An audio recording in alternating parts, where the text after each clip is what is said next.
everybody. This is the Hello Sunshine Conversation, and I'm here with Mindy Kaling and Oprah Winfrey. Hello, Sunshine. How playful can we be? Be your best self.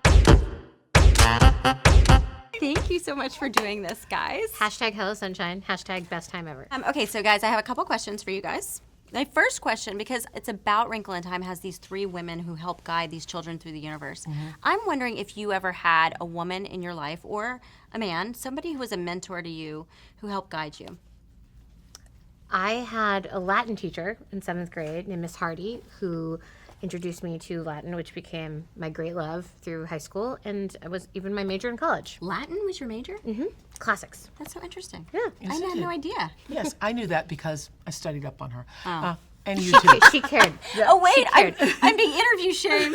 No. Okay. Mine would be Maya Angelou. I read her book, I Know Why the Caged Bird Sings. Perfect book for when you're a young adult, when I was 14 years old, and then grew up to have her as a mentor and a friend. That's and amazing. every time I would be in a state where terrible things would be happening or somebody was saying things about me that weren't true, that used to really bother me a lot, I would call her up crying and she'd say, stop it, say thank you, because God always has a rainbow in the clouds. So, God always has Don't you love the friendship of Oprah and Maya Yes. Angelou? yeah. That's it's great. goals. Goals. Yeah. Hashtag goals. Hashtag goals. Hashtag friendship goals. If you had a goal friendship, what would it be? Who would it be with? My goal friendship? This is pretty nice, I will this say. is I think pretty it's good. pretty good. Good. Michelle Obama. I'd love if she was my friend. And Yeah. she's a little bit more free time now. Yeah. Maybe she's looking for a new friend. It could be possible. Hello, Sunshine. Hello, Come Sunshine. on. That's my next conversation. Okay, my next question is, Meg, the main character, is having kind of a rough adolescence. Is there any advice you would give to an adolescent girl that might make them feel more confident or comfortable? I'd remind them how fleeting it is, adolescence. Good point. Yeah, that it doesn't last long because I think for most people, including Meg, it is a hard time. And I remind them that it's going to be okay. No matter what you think, it's going to be okay.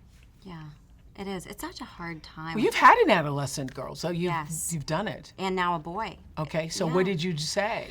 I think this too shall pass. I think about that a lot. Yeah, you that's know? the thing I use. Yeah. And it is fleeting. Gosh, thank goodness it only lasts for a finite amount of time. Okay, well, this is a question about traveling through the universe. We tesseract in the movie. We can go anywhere. If you could tesseract anywhere in the world, In the world, yes, the world that we know. or the universe, Oh, definitely would. where would you go?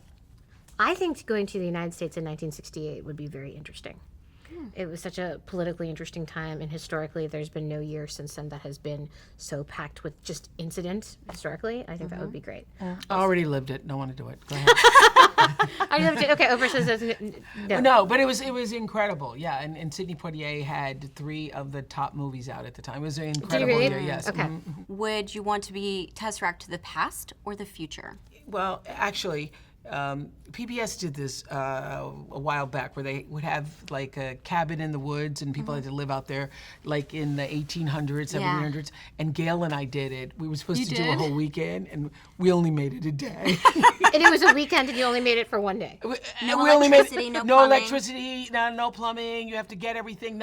No underwear. No underwear during the time when nobody's wearing underwear, and you have to go out in the night. And there happened to be No, thank you. apparently No, thank you. there were little, as Gail said, something that felt like little micey feet in the middle of the barn Oh, where no. we were sleeping in the loft. No. So that was the end of that. No. Oh my gosh. Little micey feet. Now I'm surprised you only made it a day. Yeah, we made it a day. Yeah, where I'm cooking over the open fire, bacon, and Gail goes, I like mine extra crispy. Are you kidding? It's not a restaurant. We're trying not to catch myself on fire. Oh my gosh. Okay, this is a question sort of about going back in time. Was there one person who gave you an opportunity or a shot when you thought, I can't believe this person is giving me this opportunity? When Greg Daniels hired me to be an actor and a writer on The Office, I thought that was a big turning point for me. Amazing. Yeah, and that he saw that even though at that time, and it was only about 13 years ago, but at that time it was very unusual for someone who looked like me to be on camera and acting in a network sitcom, that he took that chance on me. Wow. September 3rd, 1983, Saturday, auditioned for a show called AM Chicago. And the man's name was Dennis Swanson, who at the end of the audition said, "We want you. We will wait for you. We don't care how long your contract is. We want you. Wow. Yeah.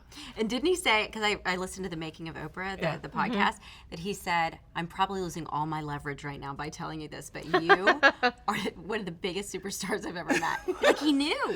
And no, this is the best thing he ever did, because I was up against this ginormous talent, Phil Donahue. Remember Phil Donahue? Are you Yes, old enough to very remember well. Phil I do, Donahue? I am. Okay, so Phil Donahue was the king of talk. And so I was saying, I don't know, I'm going up against Phil Donahue. And he said, don't try to beat Donahue, just be yourself. We're not asking you to beat Donahue. We just want you to be yourself. And that freed me to not to try to compete with Donahue, but just to be myself. And that's my advice to everybody. What an incredible person. Dennis Swanson. Dennis Swanson. Dennis You Swanson. rock. Great, You great rock, advice. You Dennis. rock. Okay, this is a question about when you were little. Did you have a dream job that you thought you were going to do? I thought I wanted to be the first female president of the United States of America. Oh, and And you would have suited you. I was very confident. yes. Oh. You know, I was older than you, but I think I would have loved to have taught Latin or the classics because I find ancient Roman history very interesting.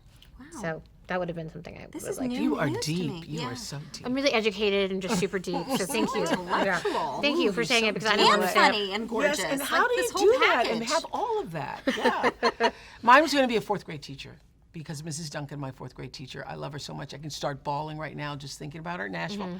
Mrs. Duncan, my fourth grade teacher, inspired me and made me love learning. So I always wanted to do that for other kids. That is the time you made me cry on the Oprah show. When you saw Mrs. Duncan? No, you asked me who my favorite teacher was, and it was out of nowhere you asked me, and I said, Mrs. Wrinkle, my junior high And started crying. English teacher, and I started sobbing. Isn't and I it? reconnected with her, which was really great. Yeah, isn't that, see, we all have a sense memory thing there for those teachers. So much for Yeah, teachers. yes, My so much mom for is a teachers. teacher, and I just have such a close thing in my heart for people who take the time to educate our children. It's so They are powerful. standing in that classroom all day long, I know. every day, every I don't know how year. they do it. I don't know how they do it. Particularly preschool and high school. I don't know how they do it. How they do it. But thank you. Thank all you, of teachers. Thank you. Okay, this is a question about social media. I just wonder, because I think everybody's trying to navigate, what do you do, how do you handle it? Do you guys read the comments? And if you do you respond? I read the comments because I am addicted to feedback, but I very rarely respond. Listen, in the old days, back in the day before social media, when I first started my show, I'd get 10,000 letters a week, like handwritten letters. There'd be one where somebody didn't like my earrings or didn't like something. I would track that person down and call them up on the phone. Wow. Yes, yes, I would. And this is in every single case. what'd you say? I would say, hi, this is Oprah. I heard you didn't like what I said. I heard you didn't like my earring. And people would be so stunned that you call and be like, oh, Oprah, forget what I said about that girl. You know, I wasn't even talking about you. Girl. Oprah's on the phone. So every single time I ever track somebody down to say, why did you say that? They always back down. Every single time. Every single time. Now, I don't know about the internet trolls. I wouldn't try to. They Yeah. just I would- wanted to be listened to. They wanted to be listened to, or certainly don't think that you were going to actually pick up the phone and call them. Yeah. Do you? I'd like to know what you do. I read, well, I don't have a lot of time to read the comments Yeah. because I get done with work and then I go home and I'm taking care of 3 kids. So I don't really, and I also have had to, for so many years, say, this is just me. I can't care what other people think. Otherwise, I'll never do anything good or scary or challenge myself. If I was so worried about other people's opinions, it interferes with my courage. Okay, this is my last question. Ladies, This is too much fun. this has a been lot of so fun. fun. This is too much fun. I've been Can we having have part 2? Oh, yeah, don't worry about it. I'll come back. I want a margarita. I know. Well, I next wish time we could- margaritas. Let's do it Yes. with margaritas and see how far we get. This question is for Oprah. If you could take only one person with you to a desert island, would it be me or Ellen DeGeneres? Is Gail not an option? No, this is about Gail. This is about me about and Gail. Oprah. This is about. And I think Ellen would really like to know if you would choose me or Ellen on a deserted island. I'm going to choose you. You know why? Because you're going to have so much to talk about. You are not going. We're never going to be lost for a moment's conversation. I okay? would take Ellen. I would take Ellen. Hey, because you didn't ask me the question. Okay, next time. And then I'm you have coming some for place, Kaylee. you have to earn it. So, Okay. in case you... I think we started a new feud.